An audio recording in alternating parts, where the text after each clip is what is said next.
بەناوی خوای گەورە سڵاوتان لەبێت بەڕێزان. پەرلەمانی عێراق لیژنێکی بۆ پرسی موچەی فەرمانبەرانی هەرێم پێکێنا. لیژنەکە لە 11 کەس پێک دێت و 4 کوردیش ئەندامی لیژنەکەن. بەیماندارێک لە بەڕێزان لە سۆدیۆکانمان لە هەولێرەوە سەریم شوشکەی ئەندامی پەرلەمانی عێراق، هەروە لە بەغدادەوە مەسعود حەیدەر ئەندامی لیژنەی دارایی پەرلەمانی عێراق تاوتوێن پرسە دەکەین. لە سەرەتادا راپۆرتێک دەبین، دواتر لەگەڵ میوانەکانمان درێژە بەم پرسە دەدەین.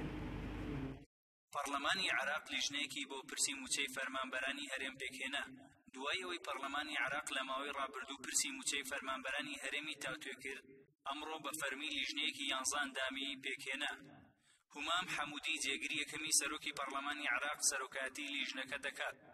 4 کورد ئەندامی لیژنەکەن کە پێک هاتوون لە ئەحمەدی حاجی ڕەشید سەرۆکی فراکسیۆنی کۆمەڵی ئیسلامی، مەسعود حەیدەر لە فراکسیۆنی گۆڕان، هۆشیار عەبدوڵڵا لە فراکسیۆنی گۆڕان، تاڕق گەردی لە فراکسیۆنی پارتی دیموکراتی کوردستان. سەرجەم ئەندامانی دیکەی لیژنەکە لە کوتلە شیعەکانی ناوپەرلەمانن کە پێک هاتوون لە ماجدە عەبدوڵلەتیف لە کوتلەی ئەحرار، حەیدەر مطلق لە کوتلەی دەوڵەتی یاسا، فاتمە سلێمان لە کوتلەی دەوڵەتی یاسا، ئیبراهیم محەممەد عەلی لە کوتلەی مەواتین، ڕەزاق محیباس لە کوتلەی بەدر، جەمال عەبدولزەهرا لە کوتلەی فەزیلە، ڕەحیم سەیهود لە کوتلەی مەواتین. ئەرکی لیژنەکە لێکۆڵینەوە لە پرسی موچەی فەرمانبەران و ئامادەکردنی راپۆرتێکە بۆ پەرلەمانی عێراق. دوای تاوتوێکردنی پرسەکە لەگەڵ بەرپرسانی هەرێم و بەغداد، دواتریش لە کۆبوونەوەیەکی پەرلەمان بڕیار لەسەر پرسەکە دەدرێت. بڕینی موچەی فەرمانبەرانی هەرێم لەلایەن حکوومەتی عێراقەوە و کاتە دەستی پێکرد کە هەرێم نەوتی سەربەخۆفرۆشت، بەڵام سەربەخۆفرۆشتنی نەوت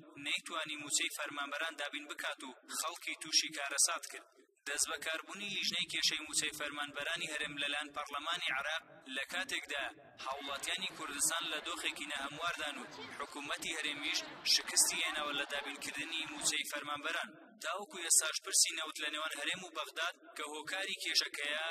چارەسەر نەکراوە.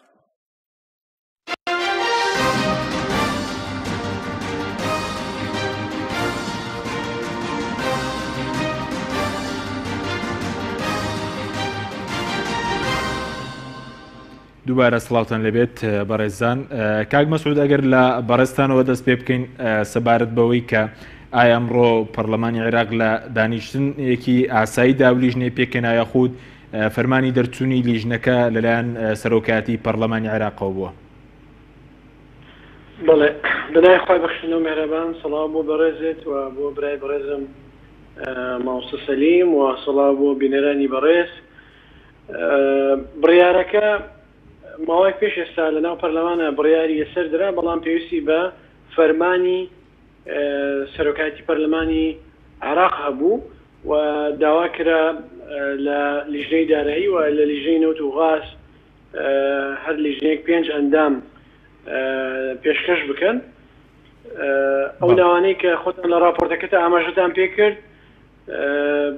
پێویست لێ ناوێکی هەیە ئیزافە بکرێ. ئەویش خوشکی بەڕێزمان ڕەنگین عەبدوڵڵایە کە لە فراکسیۆنی یەکێتی نیشتیمانی کوردستانە، ئەویش ناوەکەی ئەمڕۆ ئیزافە کرایە سەر ئەو ناوانەی کە هەبوو و زەحمەتە بەڕاستی لە هەفتەی داهاتووە ئێوە لە راپۆرتەکەتان ئاماژەتان بۆ کرد کە کۆبوونەوە کرد لە هەفتەی داهاتوو. من ڕاست پێردراوم لەلایەن چەند ئەندامێکی لیژنەکە و هەم سەرۆکی لیژنەی دارایی بۆ ئەوەی کۆبوونەوەیکی تەداولی بکەین. هەوڵە دێن ڕۆژی شەمە کۆبوونەوەیەک ڕێک بخەین و هەر ئەم شەو نامە بۆ هەموو ئەندامان ئەنێرم. ئومێدوارم بتوانین کۆبوونەوەکە ڕێک بخەین بۆ ئەوەی هەنگاوەکانی داهاتوو ئامادە بکەین و دەست بکەین بە کۆبوونەکان، چکۆ پەیوەندی بە قوت و ژیانی خەڵکی هەرێمی کوردستانەوە کە هەمومان نەزانین حالەتەکان هێندە حەریجە، هێندە ناخۆشە، چاوەڕوانی ئەوە نییە ئیتر لەسەری بوەستین. بەڵێ،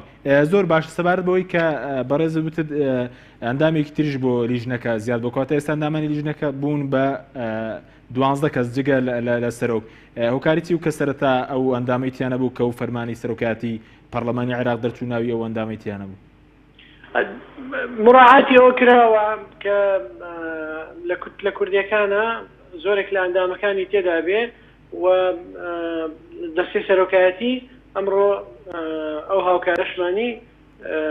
ئضافە کرد بۆ لیژنەکە. بەڵێ، زۆر باشە بەس تاوکو ئێستا هەموو کووت لە کوردەکان لەو لیژنێدا نین هەموو ئەندامەکان کەواتە ئێستا ئەندامانی کورد بوون بە 5 کەس لەو لیژنەیە بەڵێ دەکرێت ئەنی ئەوەی ڕاستی بێ سەهوێکی تێدایە ناوی ئەو جەمالەی کە هەیە دەبواە برای بەڕێزمان جەمال کۆچەر بواە بەڵام پێم وابێ هەڵەیەکی مەطبعی هەیە لە ناوەکانە و ئیتر بۆ شێوەش بۆ ڕاگەاندنەکان نەشر کراوە بەڵام ئەو زانیاریای من لای من هەیە ئەو کتاب فەرمیەی کە لیژنەی نەوتوغاز پێشکەشی دەستەی سەرۆکایەتی کردووە دەبوو ناوی جەمال کۆچەری تێدا بووە مامۆستا جەمال کۆچەر بەڵام پێم وابێ لە کاتی چاپکردن هەڵەیە کرا زۆر باشە کەواتە بەرز وتت لیژنەکە ڕۆژی شەممە دوای ئەم شەمەی داهاتوو دەست بە کۆبنەوە دەکەن ینی ماوەی کارەکانی لیژنەکە چەندە ینی ئەو ماوەی کە بۆی دیاری کراوەکەەوە دەبێت کارەکان تەنتاوا بکرێت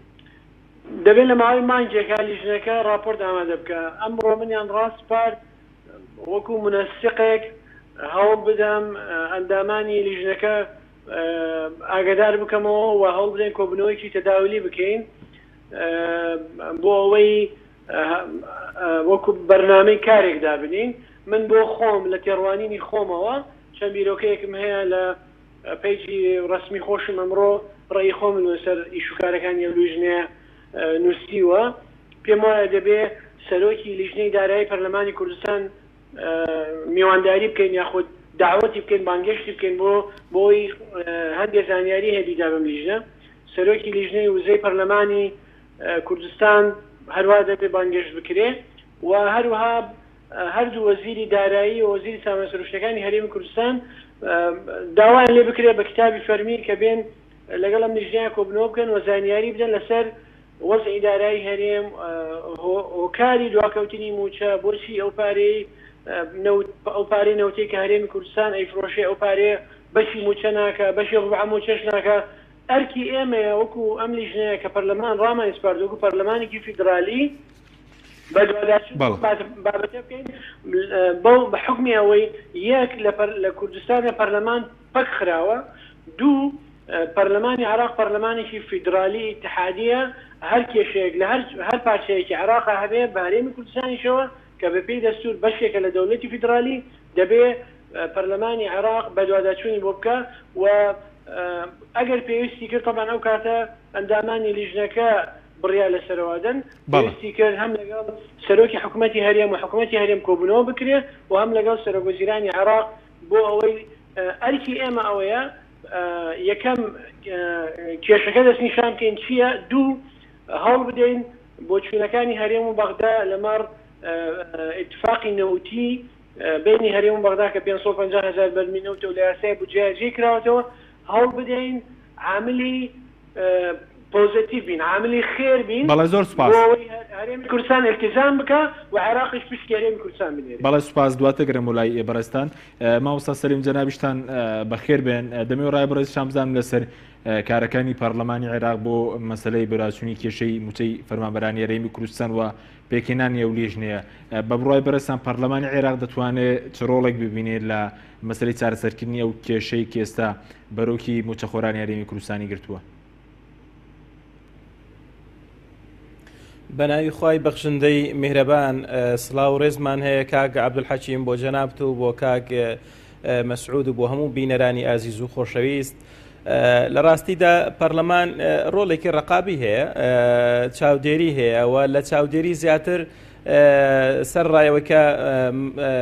ڕۆڵێکی تەشریعیشی هەیە ئەوە دوو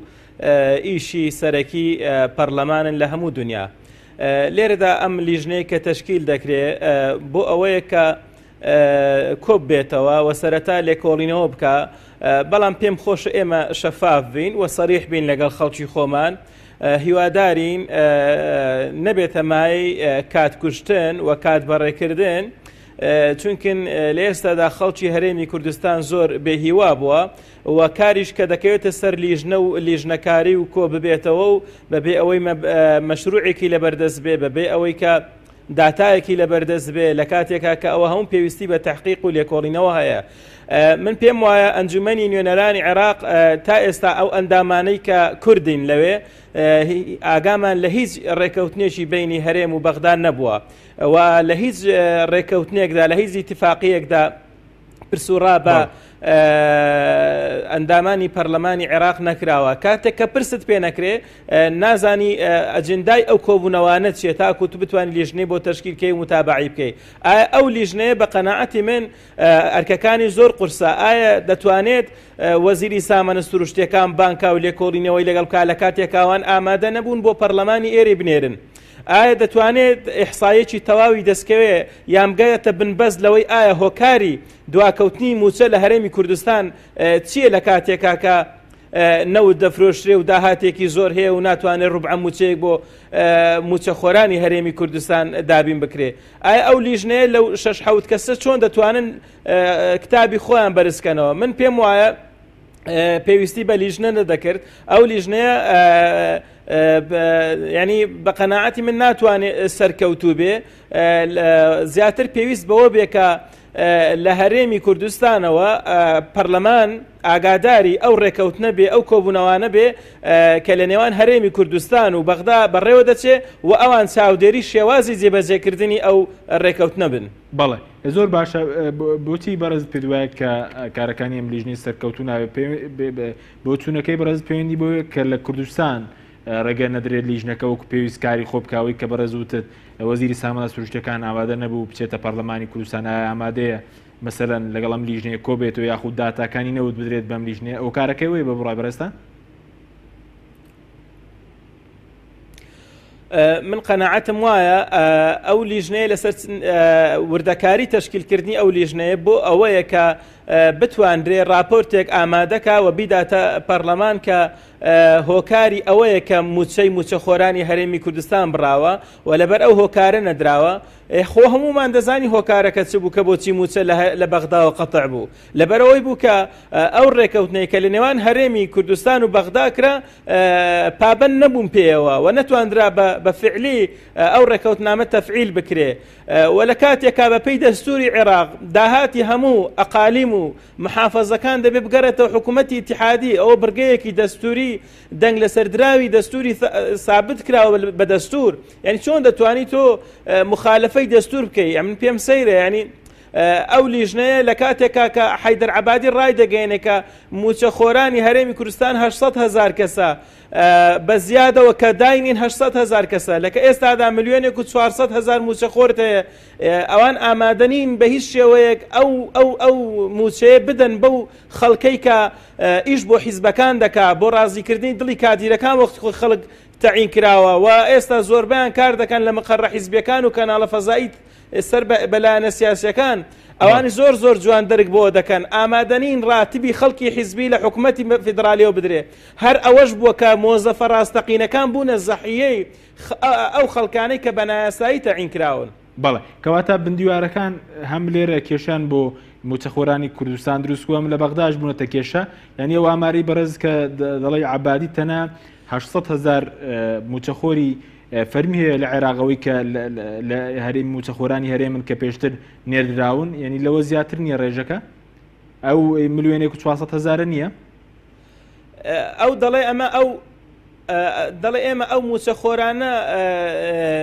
چۆن دەڵێ ڕاتب دەدەین، ڕاتبی ئەو موچەخۆران دەین کە موچەخۆری فعلی و ڕاستەقینن کە دەوام دەکەن و مۆزەفی ڕاستەقینن ئەو مۆزەفانەی کە حکوومەتی ئیتیحادی وەختی خۆی بڕیاری لەسەرداوە، چونکە هەموو ئەو موچەخۆرانە دەبێت بگەڕێتەوە بۆ حکوومەتی ناوەند و لەوێ وەجارێکی کە پەسند بکرێ.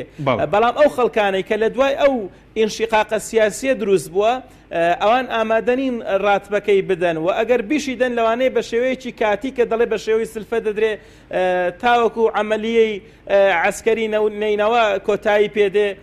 پێم وایە ئەو ڕێکەوتنامەی ئێستا دەکرێت کات بەسەربردنە لەبەر ئەوەی مەشروعێکی ڕۆشن نەهاتۆتە پەرلەمان و حتا ئێستا نازاندرێ ئایا ئەو سەردانەی بەڕێز کاک مەسعود بەڕون و ڕۆشنی چی بووە. بەڵێ بەشێکیان لەوانەی کە حتا وەفدی یاوەر بوونە لەگەڵی لە بەشێک لە کۆبوونەوەکە ئاگادار نین.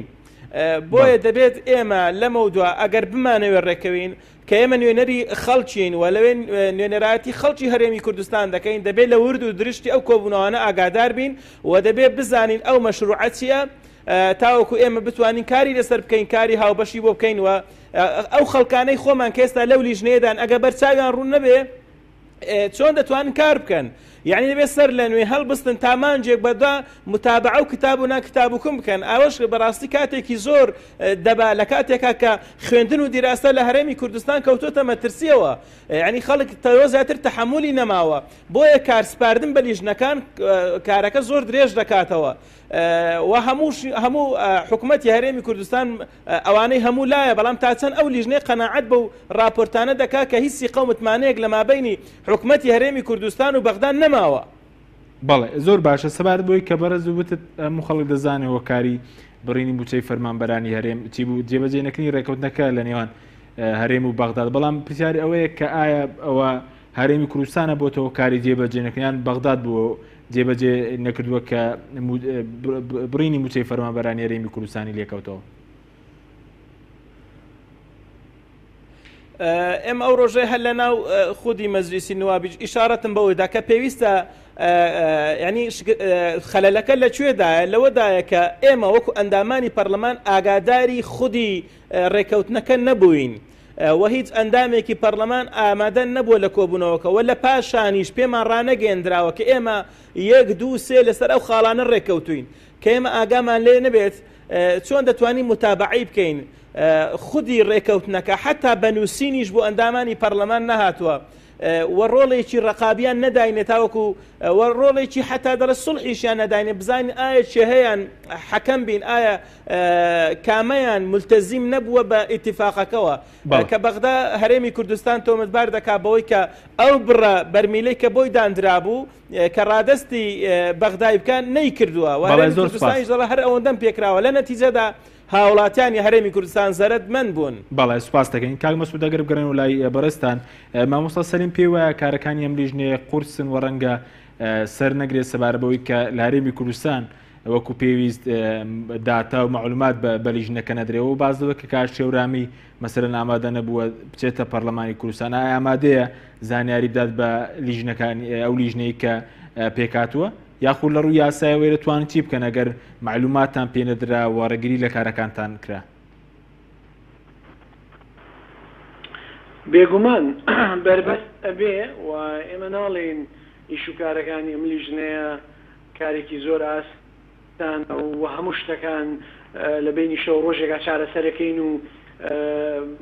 ئەوەی کوردی ئەڵێ بەهار بێنی نەچۆک ئێمە ئەومانەوە تۆش ناڵێن بەڵام لە هەمان کاتیشدا ئێمە ئەرکمان لەسەر ئێمە 5 فراکسیۆنی کوردین و ئەندامی پەرلەمانین و ئەگەر ئێمە بەبێ ئومێدی قسە بکەین ئەی هاوڵاتێکی سادەی فەقیری کە بە ئاسانی دەستی بە بەڕێبەری گشتیکیش ناگات ئەبێ چی بکە و ئومێدی بەچی هەبێ من لەگەڵ بۆچوونەی مامۆستا سەلیمانیم بە پێچەوانەوە ئێمە وەکو خۆی بدایەت ئاماژەی پێکرد ڕۆڵێکی ڕقابیمان هەیە و ئەم ئەرکەمان لەلایەن پەرلەمانی عێراق و پێش پێدراوە پێویستمان بە پشتیوانی کۆمەلگای مەدەنی هەیە پێویستمان بە پشتیوانی شەقامی کوردی هەیە پێویستمان بە پشتیوانی ئەحزابی سیاسی کوردی هەیە پێویستمان بەوە هەیە حکوومەتی هەرێمی کوردستان هەست بە بەرپرسیارەتی بکات بەرامبەر بە 5-6 ملیۆن تاکی کورد کە ساڵونیەک زیاتر لە معاناتە ژین پێویستمان بەوە هەیە پەرلەمانتارانی کوردستان چی بەیانات و داتا لە بەردەستایە ئەوانەی کە لە دەستگاکانی ڕاگەاندنا بڵاوەکەنەوە بە فعلی هاوکاری ئێمە بن و ئەشزانن ئێمە 5-6 ئەندامی کوردین لەم لیژنەیە بە تایبەتی دوانمان متخصصین ئەندامی لیژنەی دارایین و زۆر گرنگ ئەم بەیاناتانە بدەن بە ئێمە بۆ ئەوەی کە لەگەڵ بەرپرسانی و دەسەڵاتی جێبەجێکردن لە هەرێمە قسەکەین بە بەیاناتەوە قسە بکەین ئێمە هەندێک شتمان لەبەردەستەیە وەسایقی حکوومەتی عێراقیمان لەبەردەستەیە بەیاناتی وەزارەتی نەوتی عێراقیمان لەبەردەستەیە بەڵام پێویستمان بۆش هەیە ئەندام پەرلەمانەکانی کوردستان بە تایبەتی ئەندامەکانی لیژنەی دارایی پەرلەمانی کوردستان لەگەڵ لیژنەی پیشەسازی یاخود نەوتی کوردستان هاوکاریکی تەواوی ئەم لیژنەیە بکرد و چی داتایان هەیە بمان دەنێ بۆی ئێمە ئەمانە هەمووی مناقەشە کاک مەسعود بەڵێ ئێوە بۆ بەڕێز وت ئێوە پێویستان بە زانیاری پەرلەمانتارانی کوردستانە خۆ دەزانیستە پەرلەمانی کوردستان پەک کراوە یعنی ئایا بۆ ئێوە بۆ راپۆرتەکانتان پشت بە زانیاریەکانی پەرلەمانی کوردستان دەبەستن کە ئێستا پەکرایە خۆ پشت بە زانیاریەکانی حکوومەت دەبەستن ئێمە پشت بە هەموو سەرچاوەیەکە بەستین پەرلەمانی کوردستان موسسەیەکی شەرعیە موسسەیەکی ڕسمیە نوێنەری ڕاستەقینەی خەڵکی هەرێمە و باڵاترین دەسەڵاتە لە هەرێمی کوردستانە و هەندێک لە ئەندامەکانی پەرلەمان بە تایبەتی ئەوانەی نەوتوغاز و دارایی ئەندامی چالاکن ڕۆلی زۆر باشیان هەیە لە بەدەستهێنانی زانیاری و داتا و زۆر وەسایقیان لایە گرنگە کە وەسایقی حکوومەتی هەرێم و وەزارەتەکانی هەرێم خۆیەکی گرنگە ئێمە ئەو دۆکمنتانەمان دەستکەوێت ئێمە وەزارەتی نەوتی عراقی بە ئەرقام و بە تەفاسیلە زانەی هەرێمی کوردستان بە ڕسمی و بە غەیرە ڕسمی چەندێک نەوت هەناردەی دەرەوەکات لە حکوومەتی عراقیش وەسایقمان دەستکەوێت و هەبانە و زانیاریمان لایە و داوای زانیاری تریش دەکەین بەڵام ئامانجی ئێمە ئیتیهامکردنی ئەم طرف و ئەو طرفە نییە ئەوەی ڕاستی بێ ئامانجی سەرەکی ئێمە ئەوەیە کە هەرێمی کوردستان بزانین بۆچی ئەم نەوتەی کە فرۆشتوێتی بۆچی بەشی موچەی بەڵێ زۆر باشە بەڵام کاک مەسعود بەڵێ بەسخوان بام جملێتەوە دوو ئێستا لە قانونی موازنەی ساڵی 2016 تا ئەم لەحزەیەش ئەگەر هەرێمی کوردستان لە سبەینەوە دەست بکات بە تەسلیمکردنی عێراق بە 550,000 بەرمیل نەوت ڕۆژانە لە 170 موازنەی عراقی بۆ هەرێمی کوردستان لێ طبعا دوای دەرهێنانی نەفقاتی سیادی و حاکمە ئەمە بۆ خۆی بە تەقدیری من زۆر جار تاکیدیشم کردووە لە دەستگاکانی ڕاگەیاندن بە تەقدیری نزیکەی 700 ملیار دینار عراقیەکە کە ممکن عراق بۆ هەرێمی کوردستانی بنێرێ باشە هەرێمی کوردستان ئێستا خۆی ناتوانێت بۆ نەوتێکی ئەیفرۆشێ ناتوانێت 700 ملیار دینار دابین بکە قازانجی نییە 550 بدا بە عێراق و ئەو پارەی لە عێراق وەرگرێ و بە ئاسانیە توانێت موچەی فەرمانبەران هەرێمی کوردستان بدا ئەمە بۆ خۆی پرسیارێک ئێمەمانەوە لە دەسەڵاتی جێبەجێکردنی پرسین لە هەرێمی کوردستان بۆچی ئەم هەنگاوە نامێت ئەمڕۆ وەزارەتی دارایی دیارە لە کۆبنەوەیش کردووە لەگەڵ قۆنسولی فەرەنسی بریکاری وەزیر بە وکالەت ئەڵێ ئێمە هەوڵ دەدەین چارەسەر بکەین بە کەمکردنەوەی نەفقات و زیادکردنی سەرچاوەکانی داهات ئەمە بۆ خۆی دەلالەتە لەوەی کە سەرڕای ئەوەی وەفدێکی سیاسی حزبی هاتە ئێرە و بە پێی ئەو معلوماتانەی ئێمە ئەوەیە کە لێگەیشتنێکی مەبدەئی هەبووە بۆی لەسەر بودجە و نەوت ڕێک بکەون دیارە ئاراستی تر هەیە ئێستا لە هەرێمی کوردستانە ئەمانەوەی بزانین فعلا ئەم حکوومەتە خەمخۆری خەڵکە ینی سەرۆکوەزیرانی عراق دوێنێ لە کۆبنەوەیەکی ڕسمیەوە توێتی ئێمە ئێستش ئامادەین هەرێم 550,000 بەرمیل نەوت ڕادەست بکە بە پێی قانونی موازنە پشتی هەرێمی کوردستان نێرین و ئەگەر هەرێمی کوردستان فعلا خۆی بە خەمخۆری موچەخۆران و خەڵکی هەرێمی کوردستان دەزانێت ئەبێ بێتە پێش وە پابند بێ بە قانونی موازنەی ساڵی 2016 کە بنەمایەکە بۆ یاسای بودجەی ساڵی 2000. بەڵێ سوپاس دەکەم مامۆستاگەر بگرێم و لای بەرز سەباربووی کاک مەسعود ئاماژەی پێکرد ئەوەی کە ئێستا لە یاسای بودجەی ساڵی بڵین 2016 ئاماژە بۆ کرا بۆ گەر هەرێمی کوردستان 550 بەرمیل نەوت هەناردە بکات ئامادەیە پشکی هەرێم بنێرێ پێ دوای هۆکارەکەی چیە ئەگەر ئێستش ئەمە جێبەجێکە بۆ هەرێمی کوردستان مەسەڵەن پابەند نابێت و هاوڵاتیانی کوردستان لەو دۆخەنە هەموار ڕزگار ناکات. من قەناعەتم وایە تا ئێستا نیازپاچی نییە لەلایەن هەرێمی کوردستانەوە ئەگەر نیازپاچی هەبێت کاتێک کە ئێمە بەنیازین ڕێکەوین لەگەڵ بەغدا وەجارێکی دیکە لاپەڕەیەکی سپی هەڵدەینەوە و ئیتفاقێکی نوێ مۆر بکەین و لیژنەیەک تەرخام بکەین بۆ بەدواداچوونی ئەو کێشەیە و وەفد بنێرین بۆ زیاتر قسەکردن لەسەر ئەم بابەتە لەو کاتەدا هەڵ دەبینین کە سەرۆکی حکوومەتی هەرێمی کوردستان ڕێکەوتنامەیەک مۆر دەکات لەگەڵ یەکێک لە واژوو دەکات لەگەڵ یەکێک لە کۆمپانیاکانی چۆن دەڵێ ئەجنەبی بۆ متابعەکردنی بابەتی داهاتی هەرێمی کوردستان و متابعەکردنی ئەو فرۆشتن و کڕینەی کە هەرێمی کوردستان دەیکا. ئەوە دوو حاڵ خاڵینی لا دوو هۆکاری هەیە. هۆکاری یەکەمیان ئەوە یان ئێمە بەنیاز نین لەگەڵ بەغدا ڕێکەوین بۆیە تازە بە تازە هەڵدەستین کە کۆمپانیایەک دێنین بزانی ئێمە چەند نەوت دەفرۆشین و داهاتمان چەندە و کەم و کوڕیمان لەکوێدایە، یاخود دەمانەوێت ڕابردووی خۆمانی پێسپیکەینەوە. لە هەردوو حاڵەتەکەدا بەڕاستی ئەو مەترسی هەیە، چونکە بەپێی دەستور داهاتی هەموو محافەزەکان و هەرێمی کوردستان داهاتێکی ئیتیحادیەوە دەبێت بگەرێتەوە حکوومەتی ئیتیحادی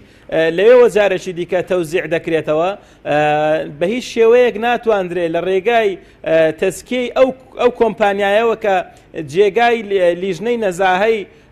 پەرلەمانی کوردستان بگرێتەوە یاخود جێگای بڕیاری پەرلەمانی کوردستان بگرێتەوە کەوە لە نەتیجەی شکستی پەرلەمان ئەوە دروست بووە، یاخود تعتیلکردنی پەرلەمان ئێستا پەنا دەبین بۆ کۆمپانیایەک تاکو بێ بزانین ئێمە داهاتمان چەند بۆ فرۆشتنمان چۆنە. بۆیە ئەگەر ئێمە نیازمان پاک بێ لەگەڵ بەغدا هاتنی ئەو کۆمپانیایە بۆچی واگەر ئێمەش من لە حقیقەتە دەنای بڕینی پشکی هەرێمی کوردستان بنەمایەکی زۆر یاسایی نییە کە بەغدا پێی هەستاوە، وەختی خۆی سزایەکی سیاسی بووە. باشە ئەگەر هەرێمی کوردستان پابەند نییە بە فرۆشتنی نەوت کە لە ئەساسدا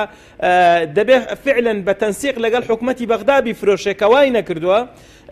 و لە هەمان کاتیشە کە دەبینین حکوومەتی هەرێمی کوردستان پابەند نابێ بەڕێکەوتنەکەوە و پارەکە ڕادستی بەغدا ناکاتەوە، لە نەتیجەدا خەڵک زەرت دەکات. ئایا لەکوێی دەستوری عێراقدا هاتووە ئەگەر هاتوو هەرێمی کوردستان پابەند نەبوو بە ڕاتب ببڕدرێ و خەڵکەکە سزا بدرێ؟ شتی وامان نییە. دەکەواتە مادام ئەوە چۆن دەڵێ خەلەلێکی سیاسی و سزایەکی سیاسی بەسەر هەرێمی کوردستاندا بە ئیلاوە بە اتفاقێکی سیاسی و بە هەڵدانەوەی لاپەڕەیەکی نوێ و بە نیازپاچی حەل دەکرێت. بۆیە ئەگەر بێت و ئێمە نیازمان پاک بێ لە ڕێکەوتن لەگەڵ بەغدا و ئەوانیش نیازیان پاک بێ لەگەڵ هەرێمی کوردستان زۆر شتێکی مەحاڵ نییە. ئێمە تەنها دەمانەوێت لەسەر ڕاتبی مۆزەفین ڕێکەوین، ئەگەر ناکێشەکانی هەرێمی و بەغدا یەکجار قوڵ و دوور و درێژ و فراوانن لەوانەیە دەیان بە هەزاران زەرسش چارەسەر نەکرێت، چونکە ئەوە هەر کێشەیەک و دنیا کێشەکان لەوە گەورەترن کە تەنها بە سەردانێک چارەسەر بن یاخود بە تەشکیلکردنی لیژنەیەک. زۆر باشە باوان سەبارەت بۆی کە بۆچی عێراق ئەگەر نەوتی هەرێمی تەسلیم کرێەوەی کە عباد پێشتر باسی کە لە سەدا بیسی نەوتی عێراق ئێستا لەلایەن هەرێمی کوردستان دەفرۆشرێت، بۆچی بەغداد بەو بڕەپارەی کە هەرێم ئەگەر ڕادستی بکە دەتوانێت 700 ملیار بنێت بۆ هەرێمی کوردستان پێ دوایە ناتوانێت و بڕەپارەی موچەی فەرمانبەران دابین کە ئێستا ناگەت بە 500 میلیارد دینار کە پێشتر 850 میلیارد بوو، کێستا موچەی خەڵکیان دابەزاندەوە بۆ کەمتر لەنیوە. بۆ عێراق دەتوانێت بۆ دابین کە بۆ هەرێم ناتوانێت، ینی پێ دوایە پەیوەندی بە دزی و پەیوەندی بە ناشەفافێتەوەیە ئەو پرسە؟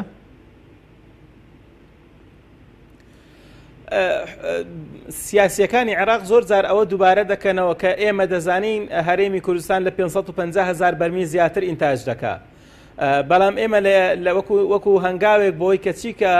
هاوڵاتیانی هەرێمی کوردستان لە بێمەعاشیدا نەناڵێنن و ئەو کێشەی کە بەرۆکی هاوڵاتیانی هەرێمی کوردستانی گرتووە کە بەپێی دەستور تا ئێستا ئێمە بەشێکین لە عێراقی فیدرال،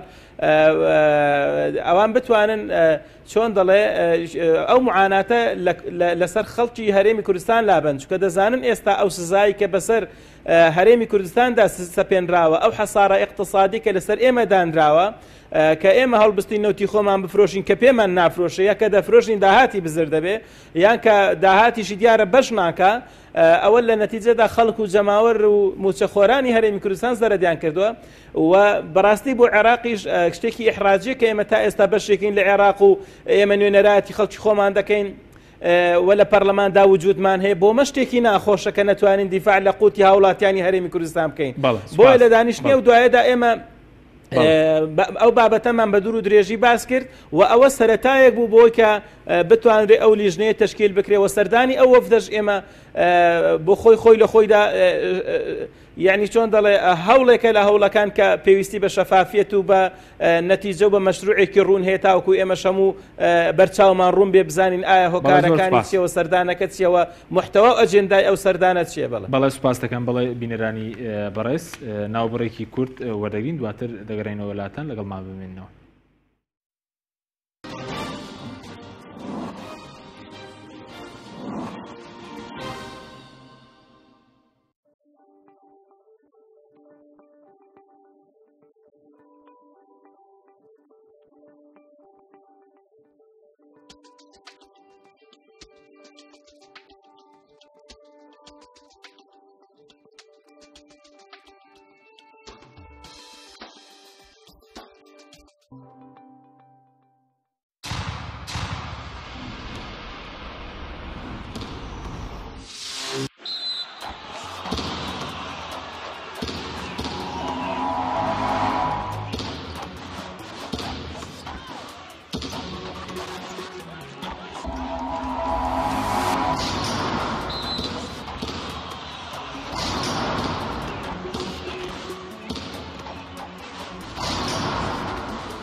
دووبارە سڵاوتان لەبێت بەڕێزان. کاک مەسعود ئەگەر بگەڕێنەوە لای بەڕێستان سەبار بەوەی ئایا ئێوەکو ئەندامانی لیژنەکە کە ئێستا ژمارەتان 12 ئەندامە و 5 کوردی تێدا ئایا سەردانی هەرێمی کوردستان دەکەن بۆ مەسلەی ئەو کارەکانتان یاخود لە بەغدادەوە زانیاری کۆ دەکەنەوە؟ ئەوە احتمال لەسەر بڕیاری لیژنەکە خۆیەکات و وەکو ئاماژەم پێکرد بیدایە دەبێ و لیژنەیە لە کۆبنەوەیەکەمە ئالیەتی ئیشکردنی دابنێ و ئەگەر زانی پێویستە سەردانی هەرێمی کوردستان بکا بە تایبەتی دەسەڵاتی جێبەجێکردن کە حکوومەتی هەرێمی کوردستانە و هەروەها حکوومەتی عێراقی و بە تایبەتی شخصی سەرۆکوەزیران دکتۆر حەیدەر عەبادی پێم وابێەوە ئەبێتە ئەگەر شتێکی لەو بابەتە بکرێ لە هەنگاوەکانی ئەخیرا بێ، بەڵام ئامان ئیشی یەکەم و هەنگاوی یەکەم کۆیکردنەوەی زانیاریە بێ بە تایبەتی لەلایەن ئەندامانی پەرلەمانی کوردستانەوە بە تایبەتی سەرۆکی لیژنەی دارایی و سەرۆکی لیژنەی وزە لە پەرلەمانی کوردستان. زۆر باشە. هەروە هەردوو وەزیری دارایی وەزیری سامان سروشتەکان. بەڵێ، یعنی پێتان وایە وەزیری ئەوەی کە پێشتر مامۆستا سەری مامۆژە وەزیری سامان سروشتەکان پێشتر ئامادە نەبوو زانیاری دەربارەی نەوت بداتە پەرلەمانتارانی کوردستان، پێتان وایە زانیاری دەربارەی نەوت بێەوە بدات؟ لە منطلقی شەفافیەتەوە ئێمە داوای لێ یەکەین و داوا لە هەردوو وەزیرەکەین کە بانگشتیانەکەین بۆ ئەوەی ئامادە بن لە کۆبنەوەیەکی لیژنەکەیە و پرسیاریان ئاراستەکەین و زانیاریان لێوەرەگرین. بێگومان هەر وەزیرێک یاخود هەر بەرپرسێک لە هەرێمی کوردستان ئامادە نەبێ استیجابەی هەبێ بۆ داخوازیەکانی ئەم لیژنەیە کە ئامانجی سەرەکی چارەسەرکردنی کێشەی موچەی فەرمانبەرانی هەرێمی کوردستانە، ئەو وەزیرە یا ئەوەندە پەرلەمانە سەربەچی لایەنێک بێ بۆ خۆی ئەوە جێگای پرسیارە و جێگای گومانە و دەری ئەبڕێت کایە بە ئامانج یان بە مەبەستێکی دیاریکرا و ئامادە نیە هاوکاری ئەم لیژنەیە بکە و زانیاری بداتێ و بۆ خەڵکی هەرێمی کوردستانیش باشتر ڕوو نەبێتەوە کە ئەو لایەنە مەبەستێتی خەڵکی هەرێم لە قەیرانە بێ لە بێموچەیە بێ لە وەزعێکی دارایی خراپە بێ. زۆر باشە بەڕێز وتت ئامانجیەوە لیژنەکە کە ئایا ئەم لیژنەیە سیفەتی لێکۆڵینەوە نییە کە بەڕێز وتت ئێمە ناتوانین لە تۆمەتبار بکەین بەوەی کە ئایا چێ پابەندی ڕێکەوتنی نێوتنێ بووە ئەم هەرێم یاخود بەغداد ئایا کێوە نییە کە دیاری بکەن ئەوە چێ پابند نەبووە و دوایەوەی کە راپۆرتان پێشکەشی پەرلەمان کە دواتر دانیشتێکی لەسەر ئەنجام دەدرێت؟ من بدایەت وتم ئامانجی لیژنەکە دەستی تۆمە درێژکردن نییە. ئامانجی لیژنەکە هۆکاری کەمکردنەوەی موچەیە، هۆکاری دواکەوتنی موچەیە و شێوازی چارەسەرکردنێتی. ئەگەر بزانین لایەنێک بە مەبەست بەشداری ناکە، هاوکاری لیژنەکە ناکە، ئامادەی هاوکاریکردنی لیژنەکە نییە و بە مەبەست کێشە لە نێوان هەرێم و بەغدا دروستەکە بۆ ئەوەی هەرێمی کوردستان لەو قەیرانە داراییە بژی بۆ ئەوی خەڵک بە 3 مانگ و 4 مانگ ڕوبع موچەکەشی دوا بکەوێت بێگومان لە راپۆرتی لیژنەکە ئاماژەی پێکرێت. بەڵێ زۆر باشە. ئەوەی کە سەبارەت بەوەی کە بەڕێزت وتت ئێستاش عەبادی ئامادەیە کە هەرێم نەوتی تەسلیم کات ئەو 700 ملیار بۆ 800 میلیارد دینار بنێرێت. ئەو زانیاری بەڕێز دیانی لەکوێوە دەستە خستون عەبادی بە فەرمی ئێستا لە چ کۆبوونەوەی باسی لەوە کردو کە ئێستاژ ئەو ئامادەیە موچە بنێری ئەگەر نەوتی ڕاڕێز بکرێت؟ یەکەم لە عێراقا یاسای بودجەی ساڵی 2016 هەیە کە یاسایەکی اتحادیە و ئەم یاسایە بۆ هەموو عێراقا بە هەرێمی کوردستانیشەوە. لە یاسای بودجەی ساڵی 2016 ئاماژە بۆ کراوە لە مادەیەکی هەرێمی کوردستان دەبێت 250,000 بەرمیل نەوتی هەرێم و 300,000 بەرمیل نەوتی کەرکووک ڕادەستی عێراق بکە، کۆمپانیای سۆمۆ بکە.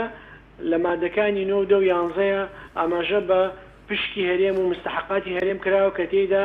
بە نەفەقاتی حاکیمەشەوە ئەمە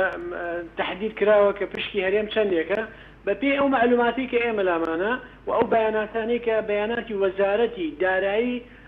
عێراقا لە 6 مانگی یەکەمی ساڵی 2016 خەرجیەکانی عێراق نزیکەی 35 تریلیۆن دینار عێراق بووە. لە 170 ئەمە ئەکاتە نزیکەی 700 ملیار دینار عێراقی. هەر ئەمە وەکو معیارێک وەرگرین. ئەم من مەبەستم لە 700 ملیارەکە ڕقمێکی دقیق نییە بۆی معلوم بین. ئەم ڕقمە ممکنە چەند ملیارێک کەم بیان چەند ملیارێک زیاد بێ. بەڵام مەبەستم ئەوەیە کە بۆ خەڵکی بێ ڕوون بێ و بۆ بەرپرسانی حکوومەتی هەرێمی کوردستانیش ڕوون بێ کە پێم وایە خۆیان زۆر باش ئەمازانن. لەبەرەوەی وەکیلی وەزیری دارایی عێراق کوردە و ئەم بەیاناتانەی هەمووی لایە بێگومان ئەم بەیاناتانە بە حکوومەتی هەرێمی کوردستانیشەدا ئەمانە حقیقەتە و بەیاناتە لە بەردەستمانەیە لە سبەینەوە ئەگەر حکوومەتی هەرێمی کوردستان پابەند بێ بە یاسای بودجەی ساڵی 2016 عێراق ملزەمە بۆەوەی پشکی هەرێمی کوردستان بنێرێ لە بودجە. ئەمان شێوە بۆ قانونی موازنەی 2017 هەموو پێشبینەکان وایە عێراق ئەگەر هەرێم هاوکار بێ ئەو 550,000 تەسلیم بە بەغدا بکە. عێراق ممکنە لە یاساکەی دانا 3,750,000 بەرمیل نەوت هەناردە بکات. دەوەخواکەین لەوە زیاتر هەناردە بکات بنەوتی هەرێمی کوردستانیشەوە. دوو سعری نەوت پێشبینەکان وایە لە هەڵکشانەیە و لە ساڵی 2017 عێراق بە 42 دۆلار تەقدیری کردووە بەڵام پێشبین زیاتریش لەوە سعر بەرزترەوێت و داهاتی عێراق زیاترەکە کە داهاتی عێراق زیاتر بوو زۆر سپاس پشکی هەرێم زیاترە بێ. ئێستا خاڵی جەوهەری یەک شتێکە حەکیم یەک شتێکە ئەبێ هەرێمی کوردستان بڕیارێکی سیاسی هەبێ بەوەی کە من پێم وایە ئەم بڕیارە لە هەولێرە التزام بە قانونی موازنەوە ئەکرێ یان ناکرێت. بەڵای سوپاس دەکەم دواتر دەرفەتە بگەڕێن وڵاتان. مامۆستا سەلیم ئەگەر بگەڕێمەوە لای بەڕێزت سەبارەت بەوەی کە خەڵک زۆر پرسیار دەکە ئەگەر خەڵکی کوردستان لە ماوەی ئەو 2 ساڵێک کە بەناویەوەی کە نەوت بەسەر بەخۆ دەفرۆشێت تووشی ئەو نەهامەت تێبوو یعنی ئایا بەرچاوڕوونیەک نەبوو کە مەسەلەن بۆ ئەو دۆخە نەهەمواری کە ئێستا هەرێمی کوردستانی تێپەڕێ بێ کە دووبارە ئێمە پێویستمان بە بەغدایە بۆی کە موچەی فەرمانبەری هەرێمی کوردستان داوی بکات؟ خۆی لە خۆیدا هەر بڕیاری سربەخۆیکردنی نەوتی هەرێمی کوردستان یاخود نەگەڕانەوە بۆ بەغدایان چۆن دەڵێ جۆرێک لە پێی دەگوتری ئیستیقلالیەت ئەوە بە قەناعەتی من ئەو چۆن دەڵێ هەنگاوە جوانانەی بۆ نەهاویشرا بوو کە ئەبعادە دوورەکانی بخوێنرێتەوە و هەموو ئەو گرفتانەی کە دێتە ڕێ و بە جوانی دراسە نەکرابوو یعنی تو بڵێ وەڵام نەوت ئەگەر هەر بەرمیلێکی بە $100 بکە ئەو جارە من دەتوانم معاشی مۆڤەفینی هەرێمی کوردستان بدەم دەبێ خوێندنەوەکت هەبێ دێگەرە و سعرە هاتە خوارێ هەروەکو دیتمان دابەزی یان ئەو بۆڕێی کە تو ڕەوانەت کرد ئایا ئەگەر چونکە تو هەموو دەوروبەرت دوژمنە و تۆ دائیم لە شەڕدا یان هەرێمی کوردستان دائیمەن لەژێر تەهدیددایە و تاکە دەواازەمان تورکایە ئەگەر تورکیا ڕێینەدا یعنی ئەو خوێندنەوە وردانە نەکرابوو بۆ ئەمنیەتی فرۆشتنی نەوتی هەرێمی کوردستان یعنی چۆن دەڵێ هەنگاوەکان بە وردی نەهاویشترابوون و هەموو ئەبعادەکانی نەخوێندرابوونەوە بۆیە لە کاتێکە کە نەوتدا دەبەزێ هەرێمی کوردستان ناتوانێت چۆن دەڵێ ڕاتب بدا بەغدا چۆن دەتوانێت بیدا بەغدا دەوڵەتێکە دەتوانێت لە سندوقی نەقدی دەولی لە سەرچاوەکان داهات قەرز بکە پارە قەرز بکە بۆی بتوانێت کە معاشی مۆزەفین نەبڕدرێت چونکە هاوڵاتی تەحمل ناکە ژیانی هەموو لەسەر ئەوەیە هەرێمی کوردستان کە هەرێمێکی تۆ وڵاتان بۆ شێوە تەعامل لەگەڵ ناکەن چونکە تۆ دەوڵەت نی بۆیە لە نەتیجەدا کێشەی ئێمە بە قەناعەتی من لەگەڵ بەغدا چارەسەر دەبێت مادام لەگەڵ بەغدا چارەسەر دەبوو هەر سەرەتا وامان کردبە و لە ئێستاشدا ئێمە باکات نەکوژین و بە من تەنها تێبینیم لەسەر ئەوەی هەیە پێم خۆش نەبێ هیوا بین و هیچ مشکلەیەک نییە چارەسەر نەکرێ ئەگەر هەرێمی کوردستان نیازی پاک بێ و بەغدا نیازی پاک بێ و ئێمە شەفافین لەگەڵ خەڵکی خۆمان بڵین ئەوەندە بیرەنەوتەمان هەیە ئەوەندە داهاتەمان هەیە ڕۆژانە ئەوەندە بەرمیلە دەتوانین ڕادستی بەغدا بکەین با فەرموو بە شەفافی لەگەڵ بدەین خۆ ڕێگە بەو لیژنەیە بدەین بزانین فەرموو ئایا فعلا هەرێمی کوردستان کە دەڵێ من لەوە زیاتر ناتوانم ئینتاج بکەم بەڵێ هۆکارەکەی چیەکە تاکو ئێستا هەرێم بە فەرمی بڕیانێداوە کە نەوتەکەی تەسلیمی بەغدا بکاتەوە لە پەرۆشیە بۆ خەڵکی کوردستان یاخود لە پەرۆشیە ئەوەی کە حیزب دوایەوەی کە نەوتەکە کۆنتترۆلی بەغدا دەکرێتەوە داهاتی بۆ نەڕوات من پێم وایە هەرێمی کوردستان تەواو چۆن دەڵێ هەتا خەڵک هەتا بینەقاقەی هاتووە بەسە بۆی کە ئێستا دیراسە تەعتیل بووە یعنی ئێستا خوێندن کە چۆن دەڵێ نیشانەی پێشکەوتنی هەموو وڵات و مەملەکەت و نیشتیمانەکە ئێستا لە هەرێمی کوردستان دەوام ناکرێ حتا باس لەوە دەکەن وەڵا لە هەولێر و دەهۆک دەوام دەکرێت کاکە وەڵا لە هەولێر دەهۆکیش ئەو دەوامە نییە کە پێویتر دەوامکردن نە مامەستا خوڵقی دەرزگوتنەوەی هەیە نە دکتۆر لە خەستەخانە دەتوانێت چۆن دەڵە معالەجەی نەخۆش بکە نەت لە داوائیرەکان ئیش دەڕوە خەڵک هەموو دەموچاوی تێک ناوە عاجزە وەنا حەقیشی نییە کاکە خەڵک بە ڕاتب دەتوانێت بەڕێوە بچێ ئەو لە ماڵەوە بە عاجزی هاتوۆتە دەرێ لە دائیرەش پێوەی دیارە بۆیە لەژێر تەهدید و لەژێر چاوسورکردنەوەش تا سەر ناتوانرێ چۆن دەڵێ خەڵک دەوامکە لە دام و دەستگاکان بۆیە هەرێمی کوردستان لەژێر فشاردا زیاتر دەتوانرێت زووتر ئەو ڕێکەوتنامە ئەکتیڤ بکرێەوە تەفعیل بکرێ بستە بواری جێبەجێکردن بۆی ئەو خەڵکە لەو معاناتە ڕزگاری بێ و ئەندامانی پەرلەمانیش دەبێ بوێرانە و خێراتر ئەو لیژنەیە کارەکانی خۆی بکات. بەڵێ زۆر باشە سەبات بە پرسیارەکەی کە ئایا بکەنەوە ئێستا ڕادسی بەغداد ناکەن پەیوەندی بە پەرۆشی بۆ ئایندەی ئابووری هەرێمی کوردستان پەیوەندی بەوەیە کە حەزب لەمە دوانە توانێت مەسەڵەن داهاتینەوت بۆ خۆی بات. بە قەناعەتی من ئەگەر هەرێمی کوردستان پابەند ببێ لەگەڵ بەغدا و بەغدا زۆر بە وردی لیژنەی بۆ تەشکیل دەکا و بەرمیل بە بەرمیل لەگەڵی حیساب دەکا ئەو کاتە حیزب ئەو لاف و گەزافەی نامێنێ و ناتوانێت بەو شێوەیەکە هەر ڕۆژەی بە شێوازێک بە نەوعێک بێتە پێش و مەحەتاتی نوێ بکاتەوە لەسەر حیسابی چۆن دەڵێ قوتی هاوڵاتیانی هەرێمی کوردستان بەتەئکید حیزب زەرەت دەکا لەو ڕێکەوتنە ئەوە تۆزێک بە تەحەفوزەوە دەچێ بەڵام لە سەرەتا تا ئەومان ئاماژە پێکرد بەغدا دەزانێت کە هەرێمی کوردستان لە 250,000 بەرمیل زیاتر ئینتاژ دەکا بەس وەکو عیلاجێکی فەوری وەکو نیاز پاچی سەرەتا ئەوە قبول دەکاوە لە پاشان لە هەموو ئەو داهاتی حتا سنوورە گومرجیەکانیش بەپێی دەستور دەبێ بگەڕێتەوە حکوومەتی فدرالی دینار بە دیناری حیساب دەکرێەوە ئەوەی کە لە ڕابردوشدا ڕوویداوە بە تاکید هەمویان پێقەرەبوو دەکەنەوە بۆیە ڕێکەوتن لەگەڵ بەغدا هەروە ئاسان نییە و پێویستی بە ئیرادەیەکی جدی هەیە. بەڵێ زۆر سپاس زۆر سپاس کاک مەسعود دوا پرسیاریشمان بۆ بەڕێستان ببوتونی بەڕێستان پێشبینی دەکرێت کە کێشەی موتەی فەرمانبەران بەم زوانە چارەسەر بکرێت نیازپاکێران بەغداد و هەرێم ینی پێ دوایە بەم زوانە چارەسەر دەکرێت؟ ئەو قسەی کە سەرۆکوەزیران دوێنێ لە کۆبوونەوەی ڕسمیە کردوێتی چاڕوانی هەنگاوە لە هەرێمی کوردستان ڕاستە کە وەفدی سیاسی حەزبی دێتە ئێرە و نیازپاکی پیشان ئەدان و بە ئیجابی قسەکەن بەڵام عێراق چاڕوانی هەنگاوی عملیە و ئەوەی دوێنێ سەرۆکوەزیران ئاماژەی پێکردووە چاڕوانی ئەوەیە حکوومەت